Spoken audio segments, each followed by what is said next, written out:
Olá, hoje nós estamos no segundo vídeo que vamos comentar sobre problemas emocionais das crianças, né? Como eu comentei no vídeo anterior, eu tenho notado um crescente número de problemas relacionados à infância, do lado emocional, né? E hoje vamos falar um pouco sobre a ansiedade, a depressão, transtornos de alimentação e o sono. E vamos comentar também quais são os tipos de tratamento que eu tenho feito, que tem dado um bom resultado para isso. Esse primeiro grupo de probleminhas da criança são relacionados às coisas que a criança não consegue trabalhar pelo volume, né, de coisas que ela recebe, de informações que ela não sabe trabalhar e não sabe lidar com isso. Por exemplo, a ansiedade é a característica de você pensar no futuro, né? Então é aquela coisa de o que vai acontecer comigo amanhã, o que eu vou ganhar daqui a pouco, o que vai acontecer daqui a pouco.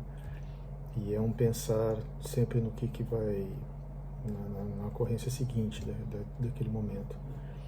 Então é muito comum crianças hoje ganharem muita coisa e naquela espera de ganhar o que eu vou ganhar de novo, o que é a próxima coisa que eu vou ganhar, o que meu pai vai trazer, o que minha mãe vai comprar do mercado. Gera uma ansiedade, né, que parece uma coisa boba, mas aquilo ali vai tomando volume, acaba virando um valor da criança, né? Eu preciso ganhar algo para ser valorizada. Então ela começa a criar um sistema de recompensa, assim, então eu valho, né, por aquilo que eu ganho. E porque quando você começa a dar, por exemplo, um celular para a criança começa lá brincar com o celular e tal, pelo menos ele dá tipo um sossego para a mãe e para o pai. De repente aquele celular começa a ter uma importância muito grande para a criança, porque ela começa a substituir a atenção, né? A atenção que os pais davam, o celular começa a dar. E depois fica difícil o pai recuperar a atenção da criança do celular. É muito difícil. Daí ele começa a comprar a atenção, dando coisas, e a criança começa a acostumar com o que vai ganhar depois, e isso e aquilo. Isso é só um exemplo, porque isso realmente eu vi acontecendo e então eu estou trazendo aqui, né? E vários tipos de ansiedade que agora não vem o caso, mas é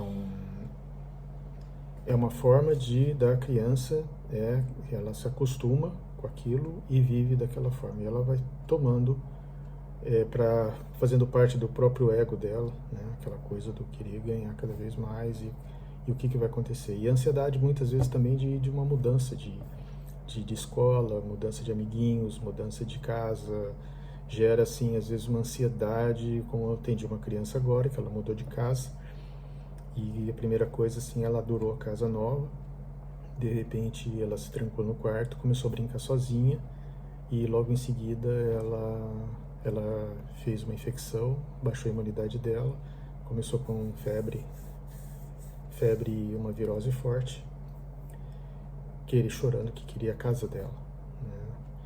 Então, mas aquela era a casa dela, mas não era aquela a casa dela. Então, essa mudança, essa mudança de situação pode gerar também uma certa ansiedade e uma série de coisas vão acontecendo, né? Baixa imunidade e assim, somatizando de várias formas.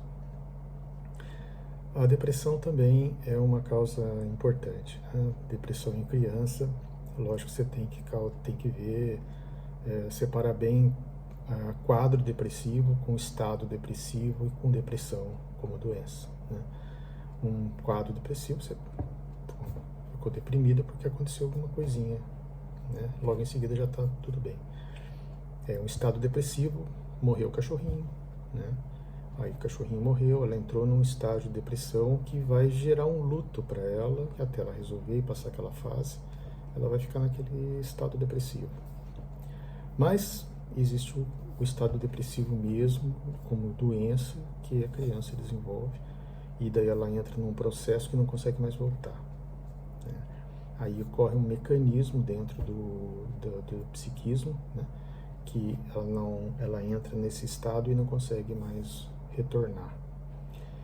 E o que é bastante grave, e isso pode demorar muito tempo para voltar ao normal, né?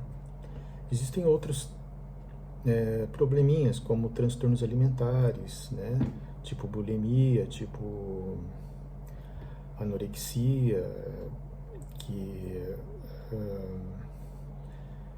que muitas vezes é gerado por uma ansiedade, ou por uma baixa estima, ou por a criança não se sentir valorizada, é, é, ou por alguma projeção, né, externa que a criança faça, de querer ser uma coisa ou de ser outra, por aquilo que ela viu como modelo que ela quer. Então aquilo ali, se eu for daquele jeito, eu vou ser melhor recebida, né, vou ser melhor valorizada. Então eu não como mais ou eu como demais, né? Então esse tipo de coisa a criança não tem tem dificuldade de lidar com isso, não sabe trabalhar esse tipo de coisa, não enxerga isso, e os pais têm que saber entender e saber ler esse tipo de coisa conforme vai acontecendo, né? Quando começa isso, os pais já têm que saber, olha, peraí, opa, tá acontecendo alguma coisa que meu filho e minha filha estão tentando resolver alguma coisa emocional pela comida, né? Ou com excesso ou negando a falta, né? E um outro transtorno que acontece também, muita frequência, isso é muito, muito comum, é com relação ao sono. Muita criança pequena, pelo menos até os 7 anos, pelo menos, geralmente acontece de ter insônia, pesadelos, um terror noturno, de acordar gritando, gritar chorando, acordar chorando, chamando a mãe ou o pai, e aí os pais vão correndo no quarto, pegam a criança, levam para o quarto ou dormem com ela, e isso com muita frequência acaba gerando um estresse para os próprios pais, né? E para a criança, porque, meu Deus, o que eu faço com minha criança, né? Minha nenê leva para o pediatra vai dar um calmante, vai dar uma coisinha natural para dormir, mas não... Mas o que está causando isso, né? Qual é a causa por trás que está deixando a criança daquele jeito, né? É muito difícil de descobrir a causa, mas, como eu disse, não adianta simplesmente resolver o efeito da coisa. Você tem que ir no que está causando aquilo. E a causa geralmente é uma complexidade dentro do próprio psiquismo, todas essas coisas que eu estou falando, né? Tanto a ansiedade, a depressão, o transtorno alimentar, o problema relacionado ao sono, tem um fundo, tem uma causa que a criança não consegue trabalhar lá dentro dela, né? E isso, um comprimido, o remédio não vai resolver, né? E muitas vezes a criança não consegue trabalhar isso, mesmo você falando para ela, ela não consegue acessar isso dentro dela. O adulto já não consegue, imagina uma criança, né? Então, o uso de frequências vai ajudar exatamente a entrar dentro daquilo que realmente a criança está precisando. Então, se ela tem um problema de ansiedade, ou de depressão, ou disso ou daquilo, você tem exatamente as frequências, né, exatas para você atuar naquele ponto, que você vai antes, a hora que está causando aquilo, você elimina e a criança volta ao normal, a sua normalidade, né, anterior, tendo aquele problema já equilibrado dentro dela, né, solucionado para ela mesma. Tá, e como é que faz isso, né?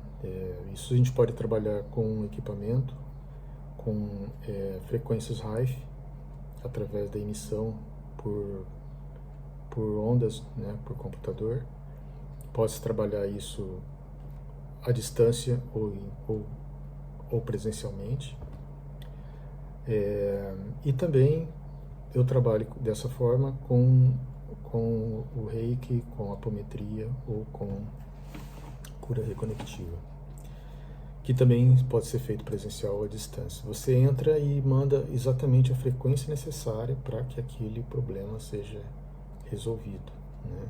Uma mágoa, um problema lá dentro, uma tristeza, um grito que o pai ou a mãe deu e que feriu ela muito profundamente, aquele negócio vai ficando como aquela emoção fica coagulada, como se fosse uma energia dentro dela, e aquilo ali dificulta o processamento dos pensamentos e o processamento das emoções, como se estivesse entupindo um circuito dentro dela.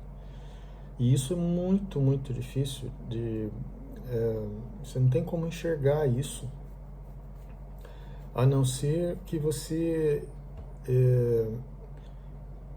a não ser energeticamente, você consegue desmanchar aquilo ali. Você fala, porra, mas que loucura, né? O que é isso? Como assim? Né? Hoje a gente tem, né, a física quântica que pode ajudar nisso, a explicar esse mecanismo, né,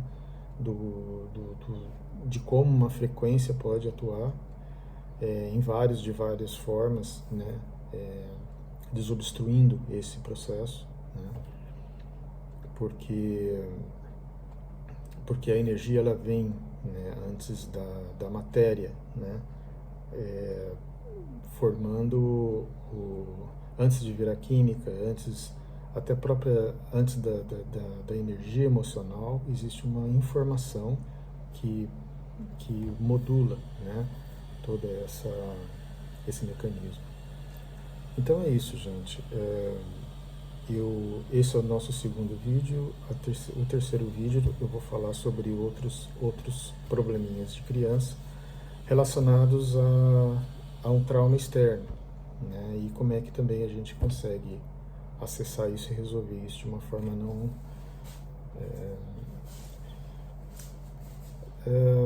vamos dizer, menos agressiva do que a química, né? Então, e assim, muitas vezes a gente acha que a criança é daquele jeito mesmo, né?